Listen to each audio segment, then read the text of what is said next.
Sa pagsisimula ng taong ito, maraming mga bagong motorcycle scooter ang inilabas ng iba't ibang mga branch sa iba't ibang bansa na unti-unti nang dinadala ngayon sa Pilipinas, kagaya na lamang ng kararating lang na bagong Yamaha NMAX Turbo 2025 model. Hindi pa man masyadong nasisilayan ng marami ang bagong modelong ito, ay may mga bagong motorsiklo pang inilabas ngayong taon ng iba't ibang mga brand na mas maganda pa raw sa Yamaha NMAX, at yan ang iisa-isahin natin ngayon. Ang mga motorsiklo na siguradong mapapabilib ka na lang sa ganda ng mga format, mga katangian na dinadala ng mga ito, kasama ang mga kabuang presyo ay aalamin natin. Pero bago yan, syempre, kung bago ka pa lamang po dito sa ating channel, ay huwag kalimutang pindutin ang subscribe button pati na ang notification bell para naman ma-update kita lagi sa ating latest video upload. Italjet Speeder 125, ang mala-sporty concept na disenyo na sinamahan ng dual sport na estilo ay binubuo ng isang makapangyarihang motor na bago mo pa lamang din siguro makikilala. Itong bagong Italjet Speeder 125 2025 model ay idinisenyo para magbigay ng kapana-panabik na biyahe sa on and off-road na may kasamang flexibility at very sporty.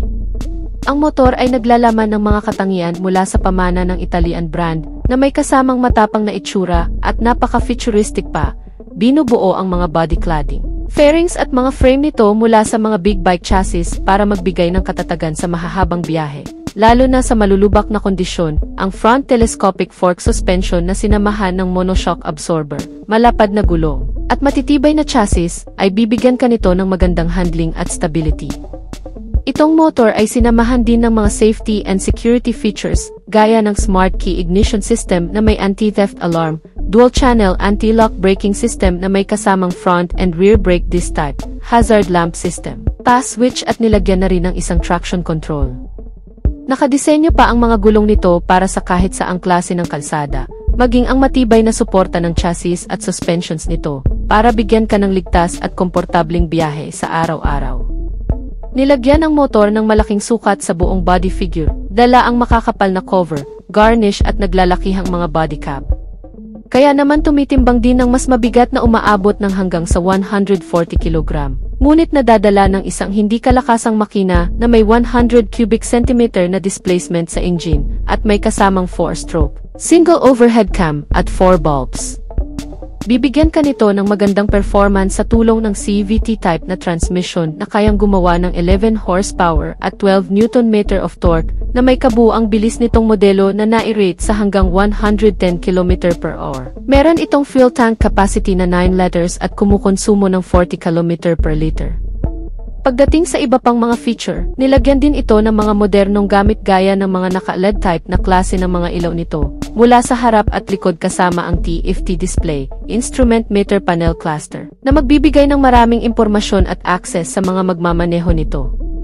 Sinamahan pa ng USB charging system, engine side stand kill switch, pass switch, at engine check warning. Ang mga magpapakomportable naman sa'yo habang nagmamaneho ay ang malapad na upuan nito na may karugtong pang-upuan na para sa pasahero, mga console pocket at isang malawak na underseat compartment storage. Ang seating height nito ay may sukat na 800 mm at may ground clearance na 130 mm. Inilabas pa lamang sa bansang Europa itong Italjet Speeder 125, o kilala rin sa tawag na dragster na may estimated price doon, mula sa 150,000 pesos hanggang sa 200,000 pesos.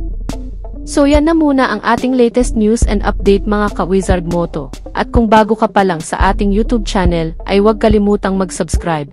Sa ating mga solid subscriber ay maraming salamat sa inyong walang sawang pagsuporta. Antabayanan lang ang ating susunod na video upload. Ride safe and God bless as always.